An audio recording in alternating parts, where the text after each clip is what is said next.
Bismillahirrahmanirrahim. Alhamdulillahirabbil alamin. Allahumma shalli ala sayyidina Muhammad wa ala ali sayyidina Muhammad. Kawan-kawan, kemarin adalah hari yang menyedihkan bagi India karena pesawat Air India yang tentu banyak mengangkut warga India ya, kawan. Itu tadinya mau berangkat dari India mau ke Inggris ya, ternyata baru saja take off lalu jatuh kembali gitu ya.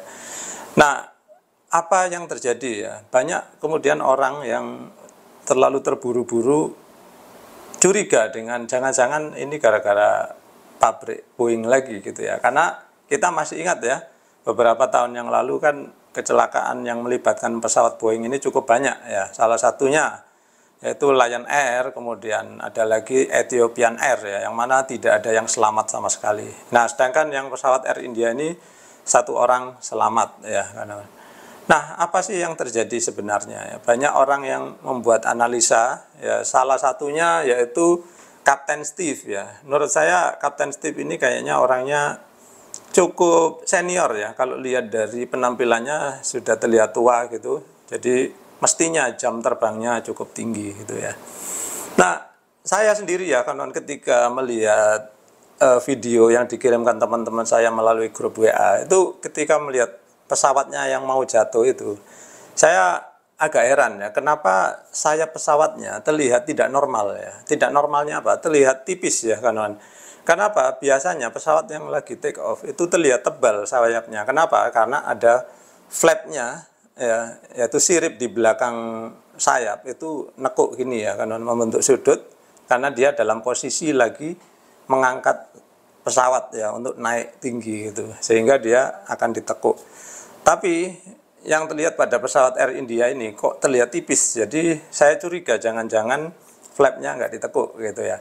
Jadi kawan-kawan kalau penasaran ya, lihat bagaimana pesawat ketika dia naik gitu ya, kawan-kawan. Ini saya udah pernah membuat videonya di TikTok saya. Silakan ya, linknya saya taruh di kolom deskripsi. Jadi bagaimana posisi saya pesawat ketika dia lagi taxiing ya, yaitu berangkat dari bandara sampai ke runway, sampai dia terbang, sampai dia mendarat lagi ya. Di situ saya dokumentasikan ya ketika saya naik pesawat. Nah, kembali ya, kawan, analisa Kapten Steve ini bagaimana gitu ya. Ternyata mirip dengan apa yang saya pikirkan ya, kawan. Jadi kalau menurut Kapten Steve, dari yang dia lihat ya, dari video-video yang beredar, sepertinya ya kemungkinan ini adalah human error ya. Jadi banyak orang yang membuat kira-kira ya, kawan. Jangan-jangan nabrak sekumpulan burung ya, jangan-jangan engine-nya mati ya, jangan-jangan gitu ya. Nah, Kapten Steve sendiri ya, dia mengatakan bahwa ini adalah kemungkinan besar yang dia tahu ya, tapi dia tidak bisa memastikan. Untuk pastinya pasti menunggu hasil dari rekaman black box ya, kotak hitam nantinya gitu ya.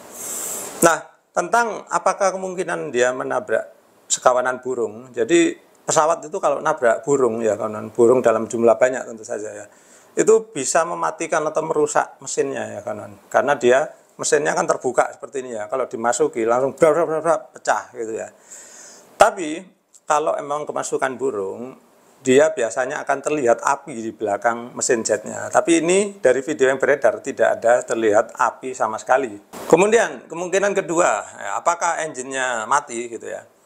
Nah, kalau menurut Kapten Steve sangat jarang ya mesin mati, apalagi dua-duanya sekaligus gitu ya. Jadi kemungkinan itu memang ada, tapi ya itu tadi masih kecil ya. Yang kemungkinan pertama kayaknya hampir tidak mungkin, kemungkinan kedua ya kemungkinan kecil gitu ya. Tapi ada satu analisa dari Kapten Steve yang sangat masuk akal terjadi ya terhadap pesawat yang kecelakaan itu. Yaitu apa? Yaitu human error tadi ya. Apa sih yang terjadi kalau menurut Kapten Steve? Jadi gini, kawan, rupanya kalau menurut dia ya, pesawat itu kalau lagi take off ya, kan dia jalan di runway kenceng ya, sini ya, kan. Ketika kecepatannya udah tercapai, mulailah diangkat pesawat itu, take off istilahnya, gitu ya. Begitu naik ya, kawan, pilot akan segera memerintahkan pada kopilot, ya, yaitu anak buahnya sebelahnya itu ya, masukkan rodanya ya dengan perintah lift up gear atau lift gear up gitu ya. Saya kurang ingat, nanti saya putarkan aja. Nah, tujuannya apa? Yaitu memasukkan roda, karena roda sudah tidak dibutuhkan lagi. Kemudian yang kedua, kalau roda tetap di luar, dia akan mengganggu aerodinamika dari pesawat. Jadi dia harus segera dimasukkan gitu ya. Nah, disinilah kayaknya terjadi kesalahan oleh kopilot ya kawan-kawan. Jadi untuk kawan-kawan ketahui ya, kita putar dulu deh contoh-contoh orang yang lagi take off ya. Ini pilot dan kopilot ya. Jadi lihat bahwa pilot akan memerintahkan pada kopilot untuk lift up the gear gitu ya, atau lift gear up.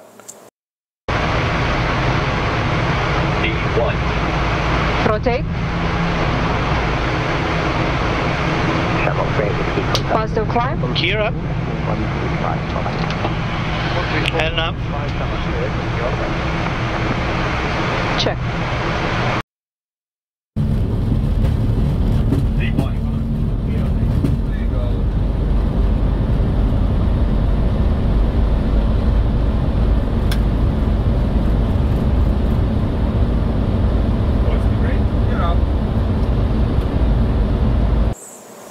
Nah, dari dua contoh tadi ya, kawan-kawan bisa lihat ya, bahwa di situ kan banyak sekali handle-handle gitu ya.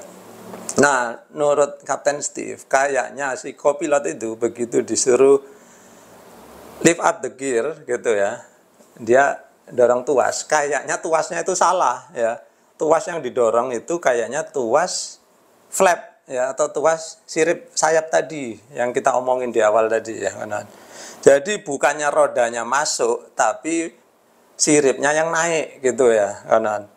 Nah, ini ya bisa terlihat dari video-video yang beredar, yaitu apa? Rodanya itu nggak pernah masuk ya, kawan. Padahal roda itu harusnya masuk beberapa detik setelah pesawat itu take off. Tapi ini nggak masuk-masuk, bahkan sampai kelihatan pesawatnya udah ini ya, udah hampir nggak terlihat ya, karena udah jatuh. Rodanya tidak pernah bergerak untuk masuk ya, kawan. Nah itu, jadi terus satu lagi ya tadi, siripnya ya terlihat tipis ya, seperti yang tadi saya bilang ya, karena ketika saya lihat kok kelihatan tipis, ternyata menurut Kapten Steve sama pengamatannya dia, kelihatannya siripnya itu terangkat ya, dia nggak nekuk lagi. Nah itu ya. Jadi menurut dia kayaknya si kopilot ini salah dorong tuas gitu ya. Tapi kembali ya, dia tidak mengatakan bahwa ini pasti 100% benar pendapat dia. Tapi sejauh ini dari apa yang dia lihat ya, dari evidence dari video itu, bahwa menunjukkan kira-kira itulah yang terjadi gitu ya. Tapi tentu saja kembali ya, nanti kalau black box-nya udah ditemukan, kemudian udah dibuka rekamannya, nanti akan ketahuan ya. Jadi apa saja yang bergerak ketika pesawat itu take off, itu nanti bisa ketahuan dari black box itu ya, kawan. Jadi seperti itu ya, kawan. Jadi meskipun semuanya belum pasti ya, mudah-mudahan pembahasan kita ini paling enggak bisa menambahkan sedikit banyak pengetahuan baru tentang dunia penerbangan bagi saya dan kawan-kawan juga. Sekian dulu dari saya, terima kasih sudah menyaksikan.